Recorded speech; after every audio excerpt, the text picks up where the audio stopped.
There's a bird most people walk right past without a second glance. It's common, it's loud, it's black.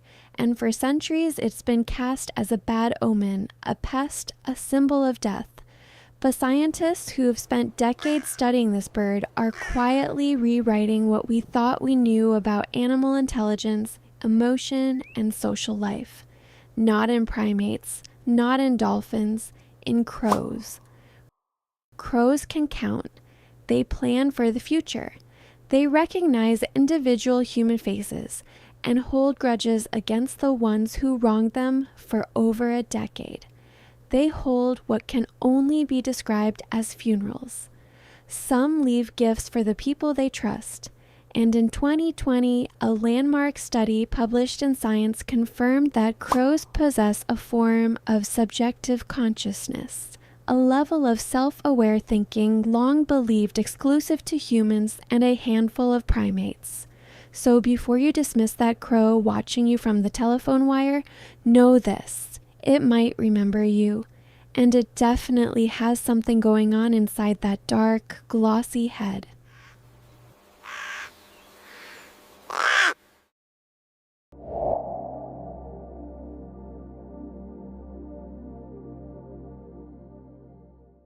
Let's start with the brain, because that's where the crow story really begins. Crows belong to the family Corvidae, and within it, they stand apart. They have proportionally some of the largest brains of any bird on Earth. But size alone isn't the interesting part. It's what they do with it. In 2020, researchers at the University of Tübingen published a study in Science showing that crows demonstrate subjective sensory consciousness. In plain terms, they are aware of their own perceptions. They know what they saw and they can report it. That's metacognition, thinking about thinking, long assumed to be a mammalian privilege. In 2024, the same lab showed that crows can vocally count up to 4, producing a precise number of calls in response to numerical cues, much like a human toddler learning to count. The birds made deliberate choices. They weren't responding instinctively. Then there's the caveman mask experiment. John Marsluff's team at the University of Washington trapped wild crows while wearing a specific latex mask. When researchers returned in that same mask, the crows mobbed them, dive bombing, scolding, alerting others. Crows who had never been trapped but only witnessed the capture also remembered the mask. And 10 years later, crows that weren't even alive during the original experiment were still responding to it with alarm. The knowledge had been passed down socially, culturally, across generations. That's not instinct, that's cultural transmission.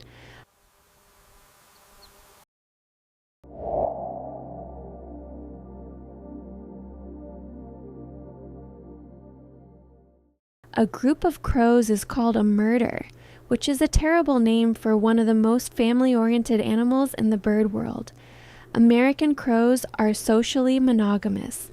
A mated pair typically stays together for life. Males can reach sexual maturity at 2, but most don't actually breed until they're 4 or 5. During courtship, males bow, puff their feathers, spread their wings, and occasionally bring food to the female, a demonstration that he can provide. But here's where crow family life gets remarkable. The children don't leave. Young crows frequently stay with their parents for up to 6 years, and during that time, they help. They bring food to the incubating female. They feed the new nestlings. They stand guard. They mob predators. Long-term research by Kevin McGowan at the Cornell Lab of Ornithology found that 80% of observed crow nests had helpers attending them.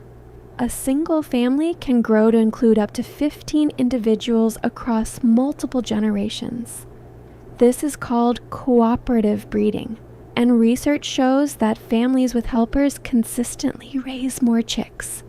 It isn't just altruism. It's strategy. The helpers protect their own genes by ensuring their siblings survive.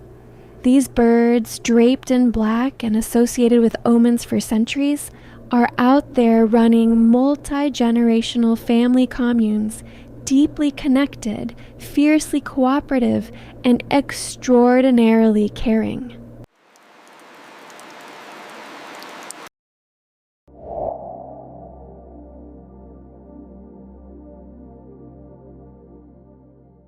One crow dies. A nearby bird calls out. Within minutes, dozens arrive, landing in trees, on rooftops, on power lines. They alternate between silence and overlapping calls for 15 to 20 minutes. Then, almost simultaneously, they leave. People have called this a crow funeral for generations. The science is more complicated and more fascinating. Dr. Kaylee Swift, a behavioral ecologist at the University of Washington, spent years investigating this using taxidermied crow carcasses and controlled field experiments. What she found: crow funerals function primarily as threat assessment gatherings. The crows aren't just mourning, they're investigating. What killed this bird? Is the threat still here? Crows who observed a person standing near a dead crow, even just once, became wary of that specific person for weeks and alerted others. The association became a lasting social memory. Brain imaging added another layer. When crows viewed a dead member of their species, the most active brain region was the Nidopallium caudolaterale, the avian equivalent of our prefrontal cortex, the reasoning brain, not the fear response, the part that thinks. Does that mean they grieve? Swift has been careful not to overclaim. Some crows have been observed returning to fallen mates, vocalizing for extended periods, occasionally placing sticks nearby. Whether that constitutes grief remains an open question. What we can say: the death of a crow is not a neutral event. It activates complex cognition, social learning, and lasting behavioral change, which, when you think about it, isn't entirely unlike what death does to us.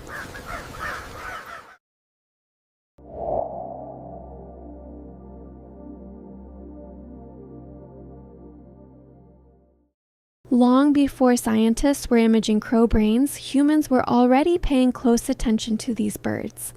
The record is ancient, widespread, and deeply contradictory. In Norse mythology, Odin was accompanied by two ravens, Hugin and Munin, thought and memory. They flew across the 9 worlds each day gathering knowledge. Here, corvids weren't symbols of death, they were symbols of wisdom. In Aboriginal Australian mythology, Crow is a trickster hero who stole fire and brought it to mankind.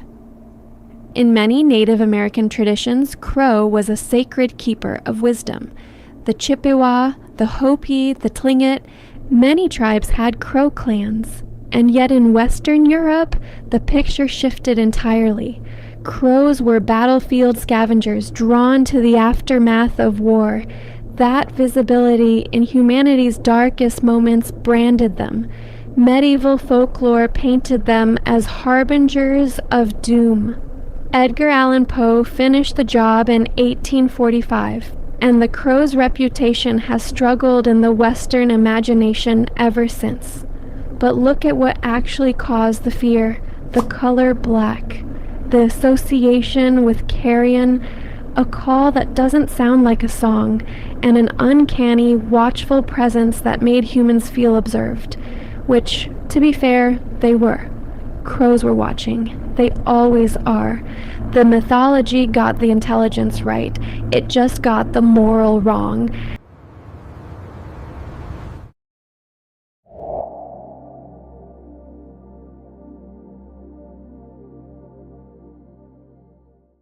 There is a behavior that crows occasionally display toward people they trust that scientists are still working to fully understand.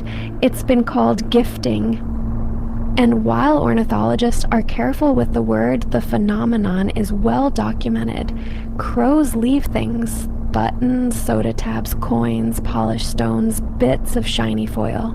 They leave them at the exact spot where they've received food, and for specific people, not just anyone. One of the most documented cases involves Gabby Mann, a girl from Seattle who began feeding crows near her home in 2011. Over the following years, they brought her colored glass, paper clips, buttons, and one half of a small heart-shaped best friend's necklace. Wildlife experts noted the crows brought objects specifically when Gabby was present, strengthening the case for intentional, targeted behavior. In 2019, a man northeast of Seattle named Stuart Dahlquist found a short pine twig with a metal soda tab carefully threaded through its end, left at the exact spot where he fed a crow family each morning. Researchers from the University of Washington reviewed the case and said they wouldn't rule out that the crows had made it deliberately. John Marsluff, who has studied this behavior extensively, calls it gifting and considers it real, likely tied to reciprocal altruism. The crow has learned that this person is a source of food and safety. Leaving an object may reinforce that social bond. Either way, what's remarkable isn't just the objects, it's what they imply. A wild animal forming a deliberate relationship with a specific human, maintaining it across years, and occasionally, apparently, saying thank you. Crows have been with us for as long as we've been keeping records of the world. They've watched our cities grow, our wars unfold, our waste accumulate, and they've adapted to all of it, quietly and brilliantly. They are not the dark omens of folklore. They are not simple pests. By every scientific measure we've developed, they are among the most cognitively sophisticated animals on the planet, capable of reason, social memory, cultural transmission, and something that looks, from the outside, very much like feeling. The next time one lands nearby and tilts its head at you, pause. Because whatever is going on inside that bird, the science is clear. It is not nothing.